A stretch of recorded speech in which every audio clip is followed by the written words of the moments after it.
Hi guys! Today we're going to do some gardening.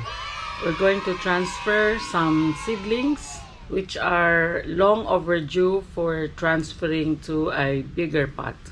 We have here seedlings. This is broccoli. This is broccoli seedling. This one here is broccoli. This one is lettuce.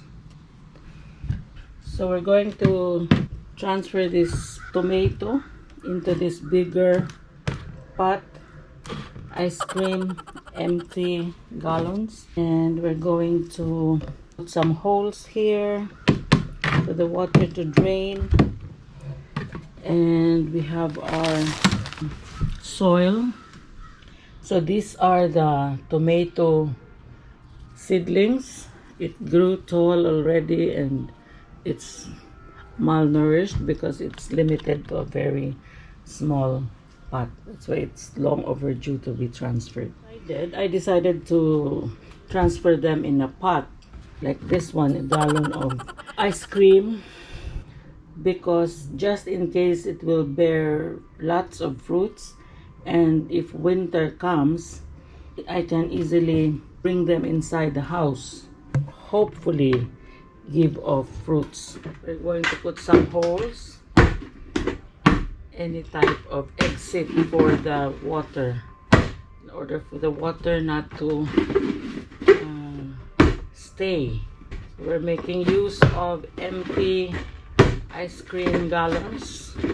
It's an improvised method of gardening.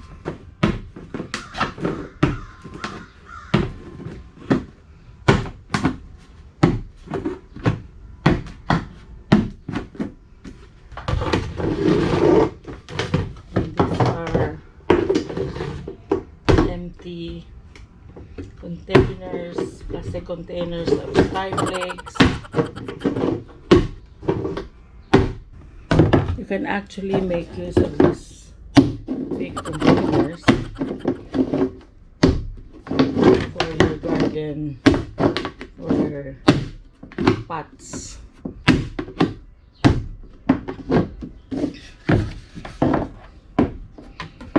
Since I have limited number of pots, I will just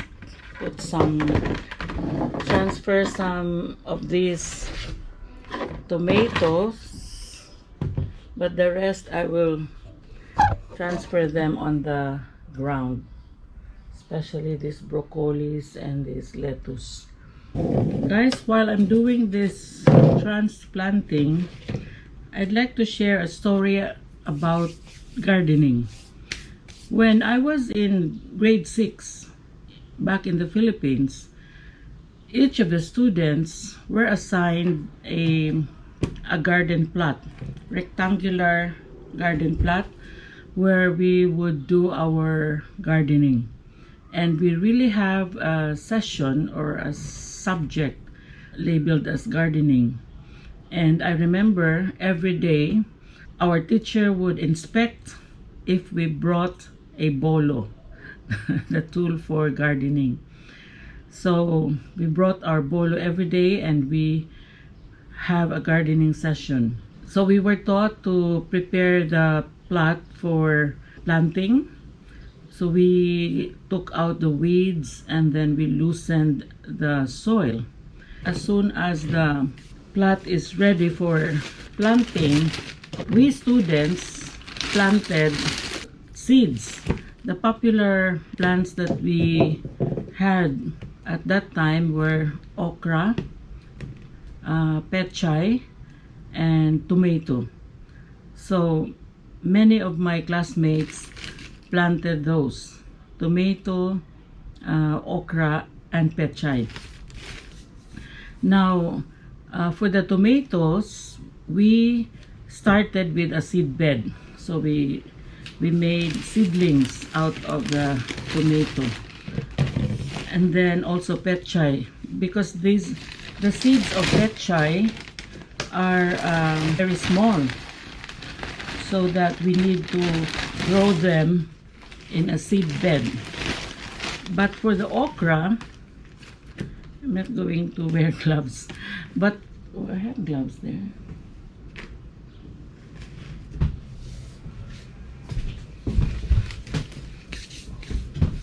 For the okra, guys, we just planted the okra directly to the ground at certain intervals, distance between them. So every day, I was able to really watch the okra grew. The seed sprouted. After it has sprouted, the okra grew.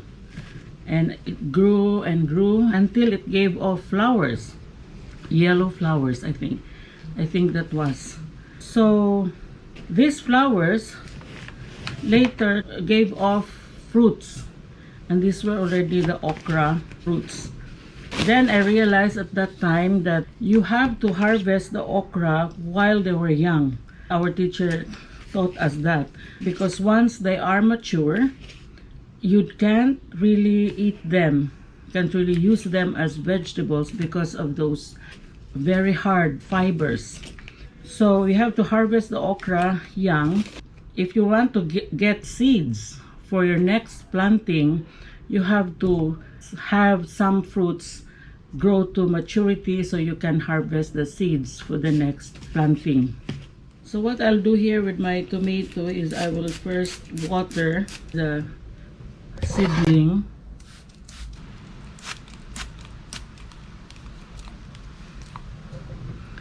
So going back to my story, when we were able to harvest the okra already, I brought the harvest, the okra and the petchay, I brought them home and gave them to my parents.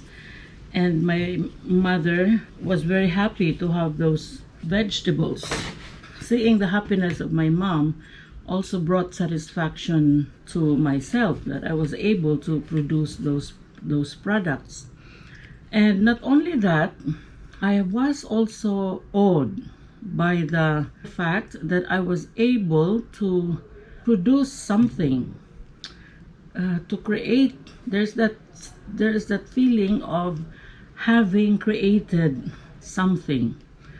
But I have not really created that thing, that plant, that okra. I have not really created it myself because it was God who created it. But the fact that I was able to participate in that creation of God, of this okra plant, brought happiness, brought satisfaction to myself, that to some extent I could be labeled as a co-creator, because had I not planted the okra would not have been brought to life. I think, guys, that is the advantage of gardening. We have the satisfaction of participating in the creation of these plants, participating in the work of God, of creating these plants. That gives meaning also to your life. That's why I think the people who are fond of gardening have that satisfaction of living a meaningful life. And that is also what I propose to bring up the children. One way of making the children aware of the existence of God is to involve them in gardening.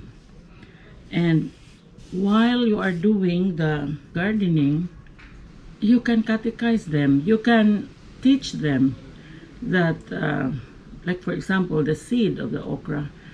You can tell them that this is the seed, and if you're going to plant that seed, that God is the ultimate creator of these things. The seed is created by God, and you only have to cooperate with the creation.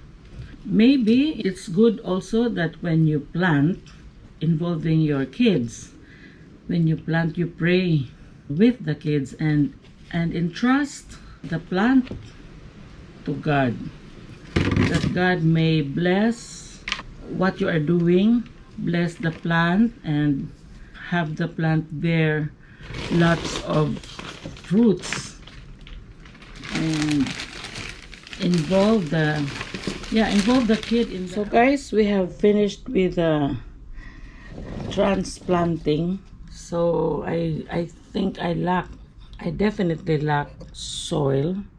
I will fill this up with more soil, but at least the plant was already transplanted. This one is another. So we were able to separate the 4 seedlings to each for each pots. And then I will water this one. I'll get some water. After transplanting, you need to water them. So guys, finishing off with my proposal.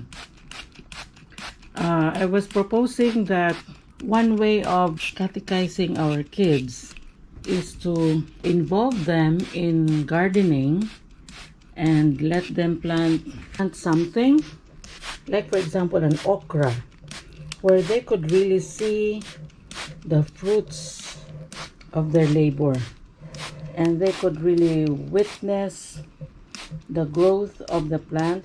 You can pray to God that together with the child for God to make the plants bloom and or bear fruits, because it is really God who is creating these fruits, and we are only participators of this creation.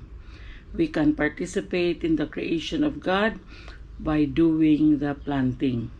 It is a privilege, and we can tell our kid that it is a privilege that God allowed us to participate in His work of creation by doing the planting itself. So we can pray that God will give us fruits of our plant that we planted. And on this note, guys, having a baby is really us human beings participating in the creation of God. It is a privilege for us to participate in the creation of another human being. We are not actually the creator during the sexual act. So it is a privilege.